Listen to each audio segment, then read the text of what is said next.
আপনি ভোট দিতে যান বা না যান তাতে খুব বেশি কিছু যায় আসে না। আমাদের নির্বাচন কমিশনের হাতে আলাদিনের চেরাগ আছে। কেন বলছি আলাদিনের চেরাগ আছে? এই যে দেখেন, আজকের সারাদিনের ভোট কেন্দ্রের চিত্র।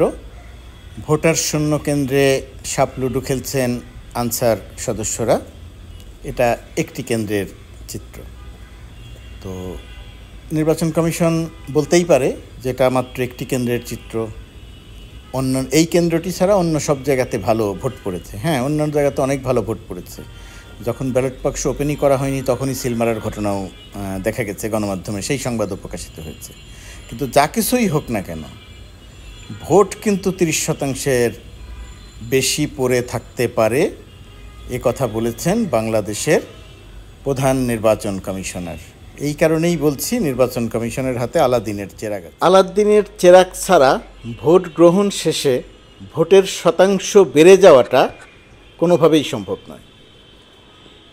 সারাদিনে মানুষ ভোট কেন্দ্রে যাক বা না যাক, আনসার সদস্যরা ডিউটির পরিবর্তে লুডো খেলে সময় পার করুক বা না করুক, নির্বাচনী এজেন্টরা গাছতলায় বসে হাওয়া খাক বা না খাক, ভোট গ্রহণ শেষে দিন শেষে গিয়ে ভোটের শতাংশে কখনো তেমন কোনো ঘাটতি হয় না। মোটামুটি একটা সন্তোষজনক বা সম্মানজনক চিত্র হয়। অন্যান্য সময় 40, 45, 42% হয়। এবারে একটু কম, 30%-এর কাছাকাছি, কিন্তু আমি মোটামুটিভাবে নিশ্চিত থাকতে পারি যে এই সংখ্যাটা 30, 32, 33 বা 35% হয়ে যাবে সর্বশেষ যখন ঘোষণাটা দেওয়া হবে। তো নির্বাচন কমিশনের হাতে যেহেতু আলাদিনের চেরাগ আছে, তো সেই কারণে মানুষের ভোট কেন্দ্রে যাওয়ার সংখ্যা কম থাকলেও, ভোট কেন্দ্রে না গেলেও ওই শতাংশের হিসেবে ওই জায়গাটাতে কোনো ঘাটতি হয় না। তো এটা অনেক বড় একটা ব্যাপার যে ওই জায়গাটিতে কোনো ঘাটতি হয় না। এখন মানুষ বলে যে মানে গণমাধ্যমে যে সংবাদ প্রকাশিত হয়, সংবাদগুলো থাকে এরকম যে মানুষের ভোটের প্রতি আগ্রহ নেই, মানুষ এখন আর ভোট দিতে যায় না, ভোটের প্রতি আগ্রহ নেই। এটা বলে, তার কারণ বলে যে ভোট না ছাড়াও নির্বাচন হয়। তো ভোট ছাড়াও যখন নির্বাচন হয়, প্রতিদ্বন্দ্বী প্রার্থী যখন থাকে না, একই দলের যখন কয়েকজন প্রার্থী থাকে, একই সমমনা যখন কয়েকজন প্রার্থী থাকে, নিজেরা নিজেদের মধ্যে নির্বাচন করে। বেশ মজার একটা ব্যাপার। যে ওই যে একটা সময় ছিল গ্রামে, এই গল্পটা দিয়ে শেষ করি, গ্রামে দেখা যেত যে 2 ফুটবল দলের মধ্যে খেলা। তো 2 ফুটবল দলের মধ্যে খেলা থাকলে খেলার আগেই অনেক ক্ষেত্রে মনোমালিন্য বা একটা সাংঘর্ষিক অবস্থা তৈরি হতো। দেখা গেল যে খেলার দিনে ফুটবল দল এক দল আর মাঠে আসে নাই। তো একটা ফুটবল দলে 11 জন প্লেয়ার থাকে, খেলোয়াড় থাকে, আরও কিছু সাইড লাইনের প্লেয়ার থাকে, সব কিছু মিলিয়ে 16, 17, 18, 20 জন মতো খেলোয়াড় থাকে, ফুটবলার থাকে।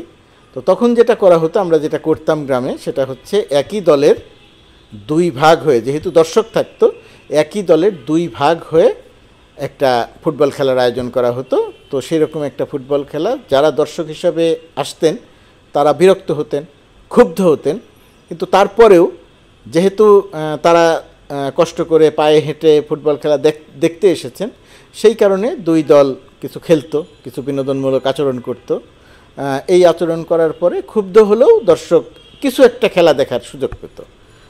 তো বাংলাদেশের নির্বাচন এখন হয়ে গেছে সেই রকম। অনেকেই বলেন, আমি বলছি না, যে নিজেরা ভাগ হয়ে খেলে, ভাগ হয়ে নির্বাচন করে, সেখানে কিছু সংঘর্ষ হয়, সেখানে কিছু বিনোদনমূলক ঘটনা ঘটে, এবং মানুষ ভোট দিতে না যাক বা না যাক, দিন শেষে গিয়ে ভোটের হিসেবে দেখা যায় 30, 40, 42, 43% ভোট পড়ে। বিষয়টি বেশ মজার না বাংলাদেশের নির্বাচনের পরিপ্রেক্ষিতে? আজকে উপজেলার 2য় ধাপের ভোট সম্পন্ন হয়ে গেল, ইতিমধ্যেই ভোট গ্রহণ সম্পন্ন হয়েছে। সারাদিনে আমরা ভোট কেন্দ্রে মানুষ দেখিনি অধিকাংশ জায়গাতে, কিন্তু ভোট 30%-এর উপরে পড়ে বলে সিইসি বলে দিয়েছেন, এবং নিশ্চিত করেই বলা যায় যে ভোট তার চেয়ে বেশি, তিনি যা বলেছেন তার চেয়ে বেশিই হয়তো পড়বে। একমাত্র আলাদিনের চেরাগ যদি সহায়তা না করে তাহলে তো এরকম ঘটনা ঘটার কথা নয়। কি বলেন আপনারা?